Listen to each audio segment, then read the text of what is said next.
तामिळनाडूमध्ये सत्ता स्थापनेसाठी काँग्रेसने टीव्हीके पक्षाला पाठिंबा दिला आहे। तामिळनाडूमध्ये काँग्रेस पक्ष सत्तेमध्ये सहभागी होणार आहे। टीव्हीके पक्षाचे अध्यक्ष विजय यांनी पत्र लिहून पाठिंबा मागितलेला होता। आगामी काळामधील लोकसभा, राज्यसभा आणि स्थानिक निवडणुकांसाठी सुद्धा टीव्हीके आणि काँग्रेस यांची आघाडी कायम राहणार आहे। थेट आपण माहिती घेऊयात आमचे प्रतिनिधी प्रमोद जगताप यांच्याकडे। प्रमोद, अखेर टीव्हीकेला काँग्रेसला पाठिंबा दिला आणि काँग्रेस आता सत्तेत सहभागी होणार।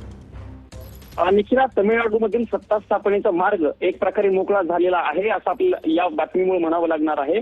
कारण टीव्हीके पक्षाकडे जरी 108 आमदार असले तरी त्यांना सत्ता स्थापनेसाठी काही आमदारांची गरज होती आणि त्या आमदारांची म्हणजे काँग्रेसकडे सध्या 5 आमदार आहेत, त्या आमदारांनी आणि काँग्रेस पक्षानं टीव्हीकेला पाठिंबा देण्याचा निर्णय घेतलेला आहे। टीव्हीके पक्षाची सकाळी आमदारांची बैठक पार पडली चेन्नईमध्ये आणि त्या बैठकीमध्ये हा निर्णय घेतला गेला की एका अटीवरती टीव्हीके पक्षाला पाठिंबा द्यायचा आणि ती अट अशी ठेवली गेलेली आहे की संविधानावरती विश्वास नसलेल्या कोणत्याही जातीयवादी शक्तींना टीव्हीके पक्षानं या आघाडीमध्ये आगामी काळामध्ये घेऊ नये ही अट काँग्रेसनं ठेवलेली आहे आणि ही अट ठेवून आता काँग्रेस पक्ष जो आहे तो टीव्हीके पक्षासोबत सत्तेमध्ये तमिळनाडूमध्ये सहभागी होणार आहे। निखिल, यातला हा एक अत्यंत महत्वाचा मुद्दा असा आहे की काँग्रेसने असंही म्हटलेलं आहे की ही युती फक्त या विधानसभेपुरती मर्यादित नाहीये, तर आगामी काळामध्ये होणाऱ्या लोकसभा निवडणुका असतील, राज्यसभेच्या निवडणुका असतील किंवा स्थानिक स्वराज्य संस्थांच्या ज्या निवडणुका आहेत त्या निवडणुकीमध्ये टीव्हीके आणि काँग्रेसची ही आघाडी जी आहे ती कायम राहणार आहे। त्यामुळे धन्यवाद प्रमोद एकूणच माहितीबद्दल। तर तामिळनाडूमध्ये सत्ता स्थापनेसाठी काँग्रेसने टीव्हीके पक्षाला पाठिंबा दिलाय। काँग्रेसचे